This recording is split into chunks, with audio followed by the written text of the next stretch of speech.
morning. Blessings of the Sabbath to you. This is the October 4th Sunday service of the Unitarian Universalist Church in St. Petersburg. Our gathering today and always is for the well-being and spiritual growth of one another, our community, and our world. Our way is to seek understanding from all sources: personal experience, wise mentors, study of humankind's traditions of truth and meaning, and to live with caring for one another and the world as best we understand. We welcome those who know we all have much to learn about life and living, and we welcome those who don't, expecting that will come. May our time in friendship help us grow in understanding and in caring. It's good to be together in these times fraught with division. Our particular questions this morning will be about justice, equity, and compassion in our relationships as one of the steps on the spiritual journey of growth and fulfillment. To start this morning, our opening hymn.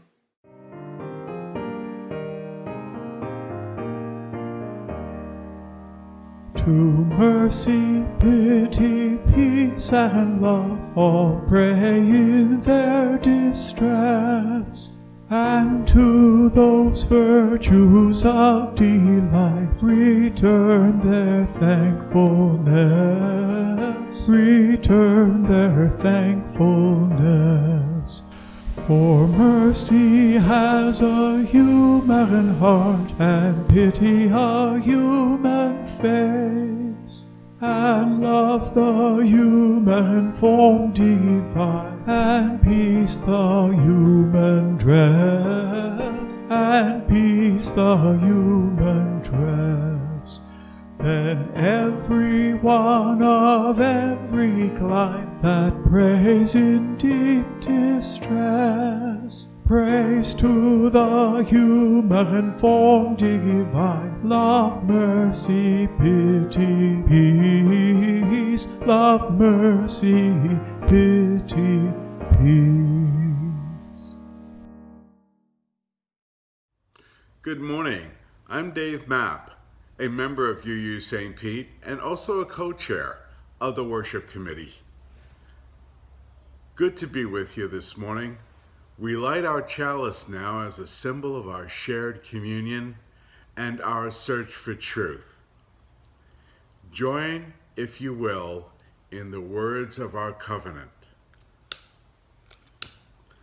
Love is the spirit of this church, and service its law. This is our great covenant, to dwell together in peace, to seek the truth in love, and to help one another. Our invocation is an adaptation of what is known as the Prayer of St. Francis, though it seems to be an expansion of a prayer by Francis' close companion, Giles of Assisi. May we be channels of grace, bringing creative power to all. Where there is emptiness, may we bring presence. Where there is need, may we bring help. Where there is hate, may we bring truth. Where there is fear, may we bring peace. Where there is hurt, may we bring healing. Where there is blame, may we bring reconciliation. Where there is despair, may we bring hope. Where there is doubt, may we bring trust. Where there is distrust, may we bring understanding. Where there is sadness, may we bring comfort. Where there is confusion, may we bring clarity. Where there is struggle, may we bring persistence. Where there is conflict, may we bring discernment. Where there is joy, may we bring thanks. I have a question this morning for our families. and children that they might talk about at home. The theme of our service this morning is about being fair, being helpful, and being kind. That is the same as being just, equitable, and compassionate. Fair, helpful, and kind. Today is also the feast day of St. Francis of Assisi, the patron saint of animals and our environment. The question that I have for today is, do animals bless us?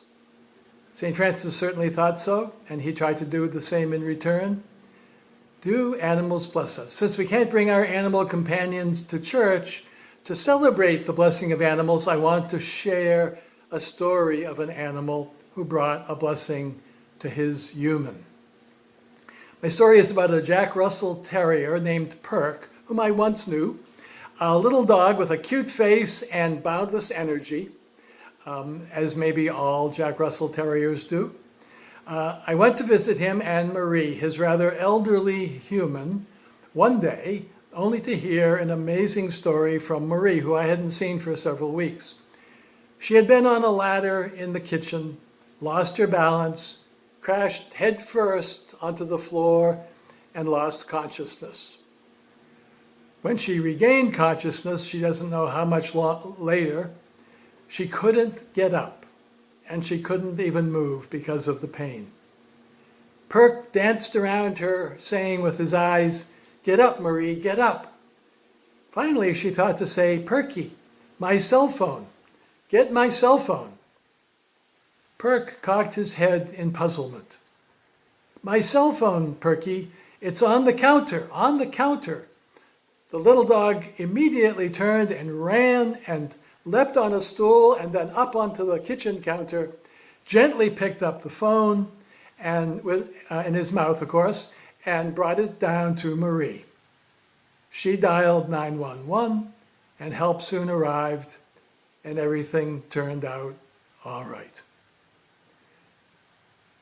That, I think, is what happens when we bless the animals. They bless us back. How about you? Do you have a story about how an animal blessed you or someone you know? Can you share it with your family? And maybe the rest of us will get to hear it too someday soon. Now, for sharing joys and concerns, as well as those joys that come from the blessing of animals. If you have a personal joy or concern to share this morning, please type it into the comment column on the right of your screen, or you might save it for our coffee hour check-in after the service. And you are welcome to send joys and concerns to Worship Committee co-chairs Dave Mapp or Susan Bernor, or to me for sharing at the next Sunday service. A joy I would share is how some members of our congregation responded right away to a call this week to help one of our members accomplish a big moving job. And thanks to the member who thought to ask for help. Yay, team. As many of you know, through our Social Justice Committee, we've had a close relationship, supportive connection really, to the Immokalee farm workers. Nicholas Morales, one of the farm workers, was killed by a Collier County Sheriff's deputy in the early hours of September 17th, just 2 weeks ago. Let us observe a moment of silence for Nicholas during this Joys and Concerns time, and for his son and his community in Immokalee.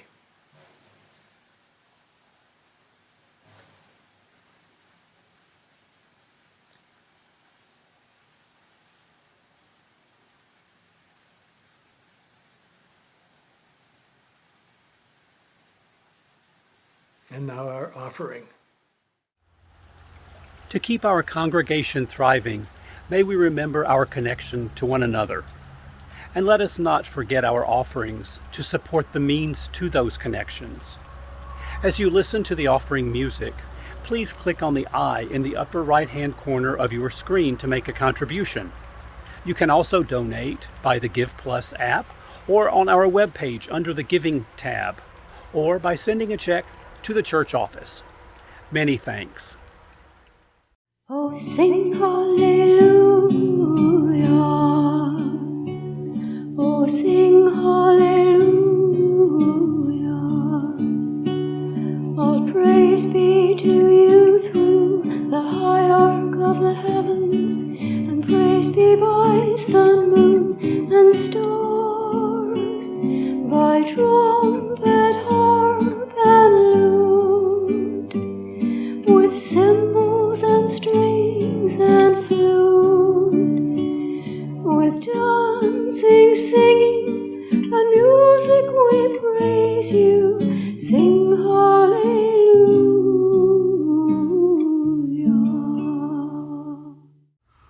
The following is a reading from the Charter of Compassion by scholar of religion Karen Armstrong.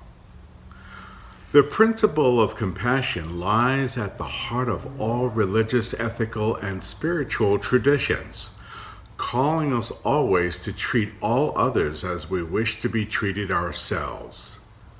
Compassion impels us to work tirelessly to alleviate the suffering of our fellow creatures, to dethrone ourselves from the center of our world and put another there, and to honor the inviolable sanctity of every single human being, treating everybody without exception with absolute justice, equity, and respect. We urgently need to make compassion a clear, luminous, and dynamic force in our polarized world. Rooted in a principled determination to transcend selfishness, compassion can break down political, dogmatic, ideological, and religious boundaries. Born of our deep interdependence, compassion is essential to human relationships and to a fulfilled humanity. It is indispensable to the creation of a just economy and a peaceful global community. It is the path to enlightenment. And now I'd like to share with you a second reading from psychiatrist and researcher Claudio Naranjo. Meditation is concerned with the development of an attitude, a presence, a modality of being, which may be expressed or developed in whatever situation the individual may be involved. The presence or mode of being transforms whatever it touches. If its medium is movement, it will turn into dance. If stillness, into living sculpture. If thinking, into the higher reaches of intuition. If sensing, into emerging with the miracle of being. If feeling, into love. If singing, into sacred utterance. If speaking, into prayer or poetry. If doing the things of ordinary life, into a ritual in the name of God or a celebration of existence. Thank you, noble readers. For our sermon today, the second of the 7 principles in the Unitarian Universalist covenant is we covenant to affirm and promote justice, equity, and compassion in human relations, which echoes Karen Armstrong in the reading today, her call for justice, equity, and respect. Our second principle builds on our first principle of affirming and promoting the inherent worth and dignity of every person. As the developmental psychologists have studied, our sense of worth may be inherent, but most people find it must be nurtured anew from time to time. And reality keeps reminding us it is not just up to one's own self. We are social beings, dependent on others to help us secure the blessings of life, dependent on others to treat us with justice, equity, and compassion. When they don't, life, as they say, is nasty, brutish, and short. In childhood, we begin to realize we can come into communion with others to achieve well-being and fulfillment. But to be nourished by others, we must come to provide justice, equity, and compassion in return. Then life is likely to remain dependably worthwhile and worthy, though influenced by structures of power over which we have no control in the short run. Our covenant's second principle is paralleled by Karen Armstrong's charter, in which she repeats the golden rule: we must treat each other as we wish to be treated. That includes justice, making sure we relate to people so we all have the opportunities deserved in law and custom. That includes equity, making sure we relate so we all have enough of the common resources to meet our needs, to live and to grow. And that includes compassion, making sure we relate so we all can avoid injury or be healed from it, and empowered to continue growing in our potentials. For this, says Armstrong, we must work tirelessly to alleviate the suffering of our fellow creatures, to dethrone ourselves from the center of our world and put another there. For then unnecessary boundaries will dissolve, then relationship fulfillment, justice and peace will spread. Then the way to enlightenment is ours. Some will ask, is that all true? What does she imply by work tirelessly to alleviate the suffering of our fellow creatures? Should we be willing to work tirelessly? Are our fellow creatures suffering that much? And would it be in our power to alleviate it in any case? These are good questions we could ask, but must they not give way to deeper questions of justice, equity, and compassion? For example, why do peoples of color experience such disproportionate police brutality, biased court systems, healthcare deficiencies, barriers to fresh food, belittling and exclusionary employment and housing practices? Why in this wealthy land do so many receive less than is needed to serve basic human survival, much less worth and dignity? Why are we motivated by suffering in one part of our community, but not in another?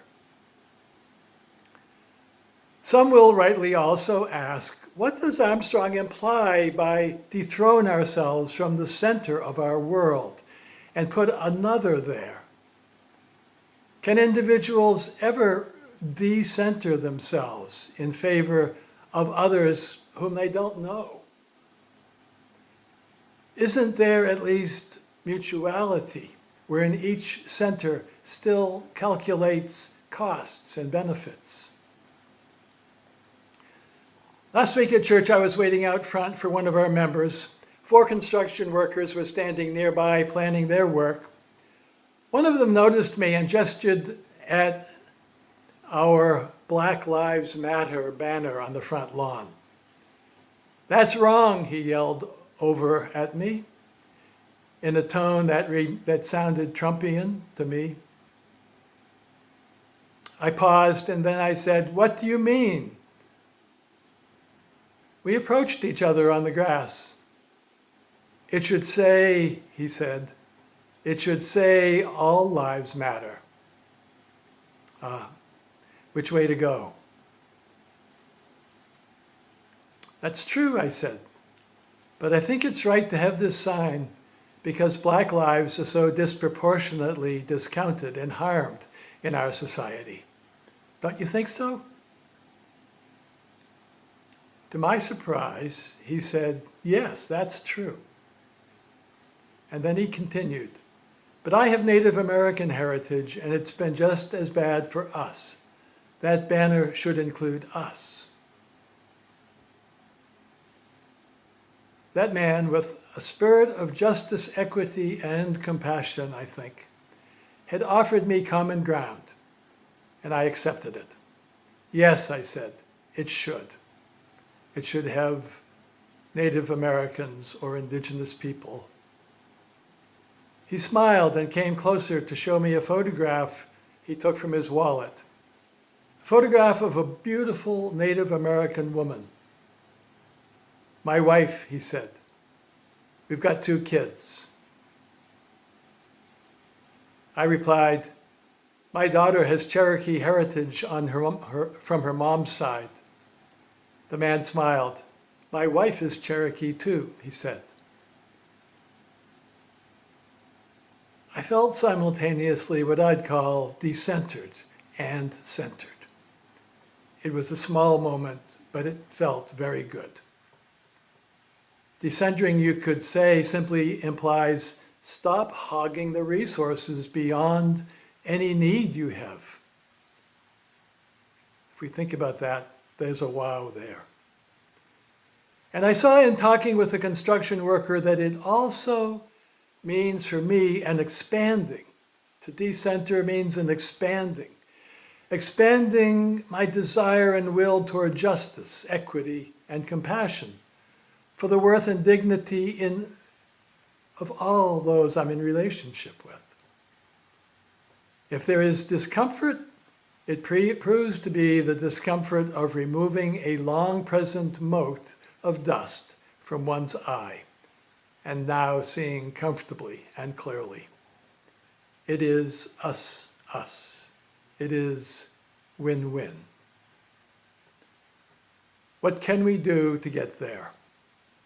Lots of intentional things, I think, at least like we could journal daily about the justice, equity, and compassion in our lives and share about it in our covenant groups. We could identify exemplars and mentors and learn from their ways. Or study fields that seek answers to our questions about justice, equity, and compassion. Or make of yourself a justice, equity, compassion science project and hypothesize, test, evaluate, learn, and then repeat. Or find compadres and comadres who will be true godparents to your worthy soul. Friends of your mind, as Toni Morrison put it, who take all the scattered pieces of your life and give them back to you in the right order. Karen Armstrong says that becoming just, equitable, and compassionate in our relationships is to identify with the unboundaried energy of life. And that identity is enlightenment. Claudio Naranjo emphasizes that when one acquires the attitude, the mode of being, the presence of one's core being, one's acts and one's relationships fill with an energy, no longer driven by craving or constricted by fear, but instead transform whatever that energy touches. Movement to dance, stillness to reality, thinking to illumination, sensing to awe, feeling to love, singing to holiness, speaking to poetry, ordinary to sublime. I think Dr. Naranjo and his scientific colleagues, and Dr. Armstrong and her mystic cloud of witnesses would offer one other practice to undergird all our work, within and with all. Spend 20 minutes or more every day sitting in silence, alert with each breath to the workings of our minds, coming to center in the deep energy flow that empowers our beings and all our potentials. All these practices have proven to raise our spirit toward justice, equity, and compassion for ourselves and for others. So let us unmask and breathe and catch that spirit and let it be contagious. Thank you for coming together. Blessings to all. Hope to see you at the coffee hour. Hello again. Before we adjourn for our coffee hour, I have a few quick announcements I'd like to share with you. One, if you're new with us and want to learn more, or if you're a church member who'd like to talk through something during this time of isolation, Pastor Jack Donovan is available by phone or email and also can meet with you on the open air portico of the church, if that would be a good option for you. And don't forget that the telephones are good for us all to chat with one another. 2, please check out our electronic newsletter that you can find on our website. It's published each week. Remember, we're still physical distancing, unfortunately, and the board keeps reassessing. And in the meantime, we're doing everything we can to stay connected and to support one another. Please check out our variety of virtual events to stay connected. If you scroll down in our electronic newsletter, also labeled Infonet, under Building Community in a Pandemic, you will find information about joining Chef John Motter this evening, demonstrating the fine art of instant cooking, vegan recipes included. And that sounds yummy. And also, you'll see there's an opportunity to join Cynthia Alicia, Jill Oldensky, and Allison Donovan in evolving their collaboratively created journal. Don't forget our small covenant groups continue to meet monthly, these days mainly on Zoom, to converse about how life is going. Contact Pastor Jack Donovan for help to join a group. Gardeners and landscapers, please note, the B&G committee is looking for volunteers to choose a section of the church landscaping for weeding and keeping neat. You may contact Sabina Von Alloch, I apologize, to get your section. And lastly, to join our Zoom coffee hour, go to Zoom and type in the address that will come up on the screen shortly. Don't forget, you can pause this video to have time to copy. Thank you. And now, as our service ends, with a breath we pass the flame of our chalice lamp to each other as we say our closing words together. We extinguish this flame, but not the light of truth, the warmth of love, or the fire of courage. These we carry in our hearts and out into the world.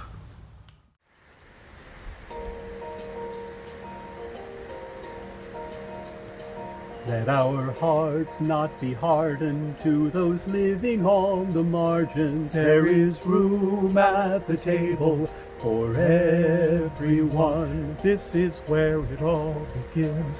This is how we gather in. There is room at the table for everyone. Oh, too long we have wandered, burdened and undone, but there is room at the table for everyone. This is how it all begins. Let us sing the new world in. There is room at the table for everyone. There is room for us all, and no gift is too small. There is room at the table for everyone.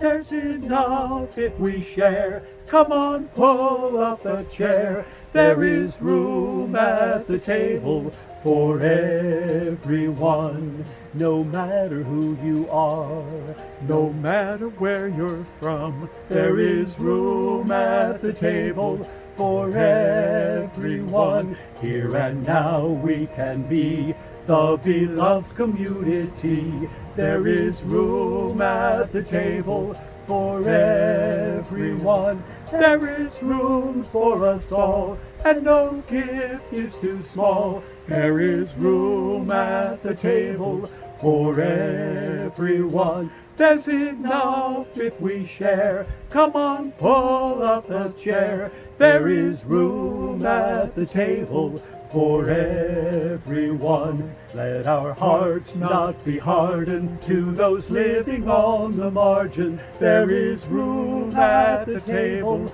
for everyone. This is where it all begins. This is how we gather in. There is room at the table for everyone. There is room at the table for everyone. There is room at the table for everyone.